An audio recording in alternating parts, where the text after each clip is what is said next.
కాలం ఎప్పుడూ ఆగని ప్రవాహం. మనిషి జీవితం నుంచి విశ్వ సృష్టి వరకు అన్నీ కాలానికి లోబడి ఉంటాయి.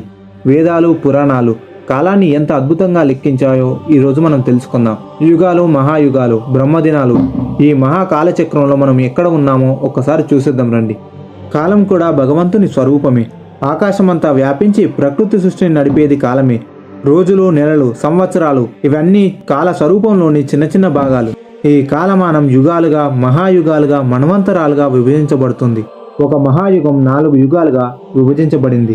అందులో కృతయుగం 17,28,000 సంవత్సరాలు, త్రేతాయుగం 12,96,000 సంవత్సరాలు, ద్వాపర యుగం 8,64,000 సంవత్సరాలు, కలియుగం 4,32,000 సంవత్సరాలు, మొత్తం కలిపి 43,20,000 సంవత్సరాలు అంటే ఒక మహాయుగం.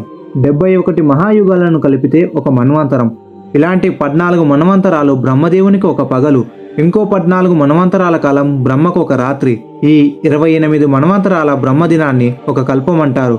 ఇలాంటి 360 కల్పాలు ఒక బ్రహ్మ సంవత్సరం. 2000 మహాయుగాలు బ్రహ్మకు ఒక రోజు. ఇందులో మన్వంతరాల నడుమ ఉన్న కాలంలోనూ, రేయింబోల నడుమ ఉన్న కాలంలోనూ సంభవించే ప్రళయకాలం కూడా కలిసి ఉన్నది. 7,20,000 మహాయుగాలు ఒక బ్రహ్మ సంవత్సరం. బ్రహ్మదేవుని జీవితకాలం 100 బ్రహ్మ సంవత్సరాలు. అంటే మనుషుల లెక్కల ప్రకారం 311.04 ట్రిలియన్ సంవత్సరాలు. ఈ అనంతమైన కాలమానంలో ఎన్నో మహాయుగాలు గడిచిపోయాయి. ఎందరో బ్రహ్మదేవులు గతించారు. ఇప్పుడు ఉన్న బ్రహ్మదేవుని పేరు పద్మసంభవుడు. ఇప్పటికీ ఆయన కాలమానంలో 50 సంవత్సరాలు గడిచి 51వ సంవత్సరంలో శ్వేత వరాహ కల్పంలో 6 మన్వంతరాలు తర్వాత వచ్చే 7వ మన్వంతరమైన వైవస్వత మన్వంతరంలో 27 మహాయుగాలు గడిచాయి.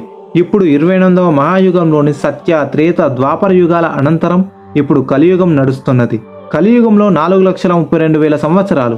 ఇప్పటి వరకు దాదాపు 5,000 సంవత్సరాలు గడిచిపోయాయి. అంటే మనం ఇంకా కలియుగ ఆరంభ దశలోనే ఉన్నాం. సత్యయుగం నుండి కలియుగం వరకు ధర్మం క్రమంగా తగ్గుతూ వస్తుంది. సత్యయుగంలో ధర్మం 4 పాదాలు, త్రేతాయుగంలో 3 పాదాలు, ద్వాపర యుగంలో 2 పాదాలు, చివరికి కలియుగంలో ధర్మం భూమిపై ఒక పాదంలోనే నడుస్తుంది.